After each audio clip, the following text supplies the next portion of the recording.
Hey, welcome back to Max Nave Horsemanship again. And today, well, no horses behind me. Yeah, no horses with me because we don't need horses today to talk about what I want to talk about. And I didn't even realize it. I didn't do this intentionally, but I quickly came to the realization that this video actually ties in very closely to the last one in subject matter. And what I'm going to cover in this one I've talked about in bits and pieces throughout many of my videos, and I've even done a couple videos on this subject over the years. It's been a while, and for those of you that have watched a lot of my videos, you've probably even heard the story before that I'm going to share, but I'm going to share it again because it just happens to be an excellent example of what I want to talk about. Now, what I want to talk about in this video is a concept that, again, I've talked about this before, but maybe not in great detail, and I'm going to put it together with a story. Actually, I might even throw in another one, because I not only witnessed an event that I'm going to share with you between horses, but I've even experienced it personally with the horse-human relationship as well. So you get to see, hear about both sides of it. And I talked about in the last one how as the level of disrespect goes up, the level of obedience goes down. And this is an important concept and why that happens. And it's all about, well, I've mentioned before how herd hierarchy, between horses it's a very simple concept. It's who moves who. And when it comes to the horse-human relationship, you have to do the same. You have to be the one in charge. And I can't remember, I think it was Ray Hunt or somebody, some famous old horseman like that that's not with us anymore. At one of his clinics, he was talking to somebody that had come to him with a bit of a problem, and he said to them, "Who's in charge? Who's running this show?" And that's kind of the whole point of what we're talking about here is when it comes to the hierarchy with the horses, you have to be higher than the horse. No, you're not a horse, and your horse knows that too, and I know that. You don't have to be a horse, okay? But you have to be higher. You have to be the one calling the shots. You have to be the one in charge, because never ever will a lower horse tell a higher horse what to do. Well, on rare occasions, and this happens in the story I'm going to share with you in a minute, a lower horse might try, but it never ends well. And if you happen to not be viewed as the higher horse, the horse is not going to listen to you, and it might end badly. But I'm going to share a little story with you. A number of years back, I had my horses at this one place. They had a couple horses already. One was very definitively the leader. He was a pretty nice guy, though, but he was in charge. There was no two ways about it. He was calling the shots. Unless I was around. But we won't go there. He was the boss, herd leader. Now, not long after I got there, they got another horse, yet another one, and he was a younger fella that, well, he had a little bit of an attitude, honestly. I think he was a little insecure and had a little bit of the bully personality, which that comes from being insecure. A lot of you don't know that, but both animals and humans, I have seen it, and the whole thing, how it works is when they're insecure, they act like bullies. Well, anyhow, he liked running around, making other horses move, and biting them on the butt for no reason. And all part of his personality. And it just happened to be that the original herd leader, he was a real tolerant sort, and I'm not quite sure why, but he put up with the shenanigans of that youngster. And that youngster, man, I'm surprised he didn't get his head kicked off, because he'd nip at the back of his legs and stuff like that, just constantly annoying this other horse. And he got away with it. And he got away with it with mine and, well, a couple others as well. But not long after, yet another horse comes along, new to the herd. And he decided he's going to be the leader. And, well, whatever. That's not up to debate. And the other guy, well, he was quite willing to relinquish his position as leader. It's like, you want to be the leader? Okay, you get to be the leader. So he was the leader. Now, you don't tell the leader what to do.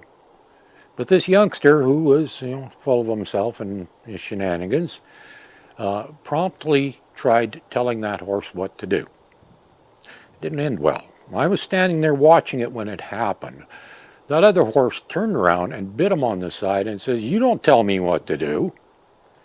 Well, he bit him hard enough. It didn't draw blood or anything, but he removed a good chunk of hair. I mean, like, patch about that big, pretty good size. Glad it wasn't me that got bit. That would have hurt. But he kind of looked and goes, "Well, I better not do that again," and he walked away. And he never tried that nonsense again with that particular horse. Now, that was pretty extreme, and I've only witnessed that extreme with horses, not with horse-human relationships. But I have seen a lot of horses that don't listen very good and rather disrespectful, disobedient, and whatever. Well, and I think it all goes back to the same thing is, well, why should they take orders from somebody that they don't view as their leader, higher? And many years ago, I had a similar situation happen to myself. And it was, well, I asked a horse to do something, and my bad, I actually didn't have her on lead at the time, so I didn't have much control over her. And she very quickly turned around and threatened to kick me. Now, she never did. She didn't try to, but she just made it clear that, hey, I don't have to listen to you. I can turn around and kick your head off if I want to, because that's exactly what she did. She just spun around, and threatened. That's all. That's where it ended. So, fortunate for me, because she could have hurt me bad. But that's the kind of thing that can happen. If the horse doesn't have respect for you, and you aren't higher than the horse, then you're going to have all kinds of problems. This is an issue that can move along to just about everything and anything you do with the horse, whether it's on the ground or on their back. Why should the horse listen to you if it doesn't view you as being higher than them? And, well, that's kind of how it works. And that's why in that last video, I said, the benign little behaviors, they might seem like nothing, but you got to correct them immediately because they'll escalate. And it actually starts at the very beginning. When I first go to catch a horse, the first time I work with it. If it doesn't want to be caught, I'm going to move it. I'm going to make it move. Until eventually it goes, I better pay attention to this guy. I better listen to him because he's got the authority to move me.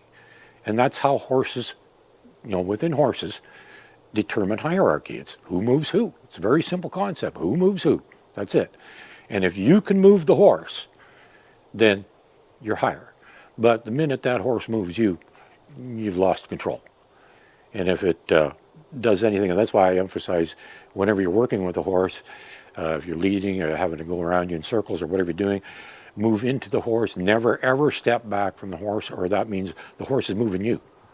You don't move, the horse moves. Because if you move, then you're lower, and the horse won't listen to you anymore. And you got problems. And that's why I thought I'd share these stories with you. Both true stories.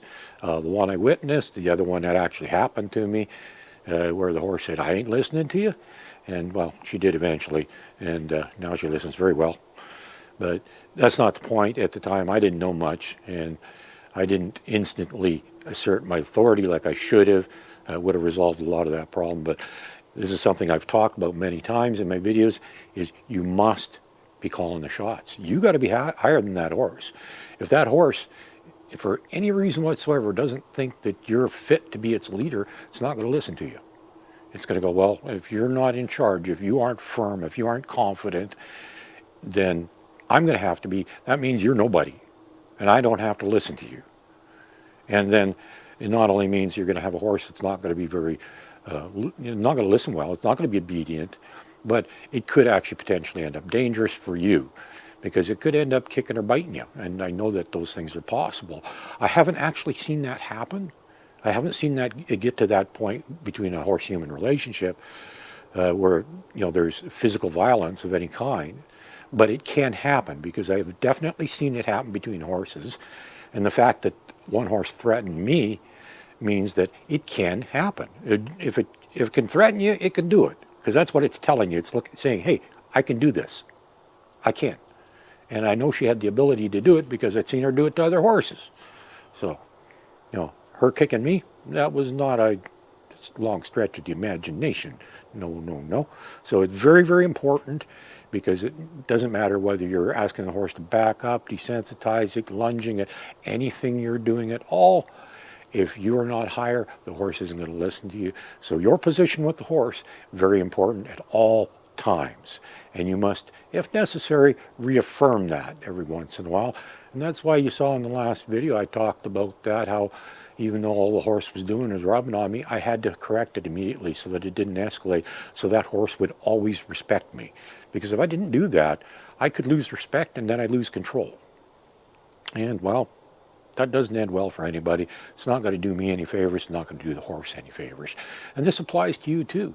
You know, I want to keep you safe, and I want your horse to always be something that you're going to enjoy being around, that your friends are going to enjoy being around, because it's always in control, it's always listening, it's paying attention, and taking the cues like it should, because the person giving the cues is higher.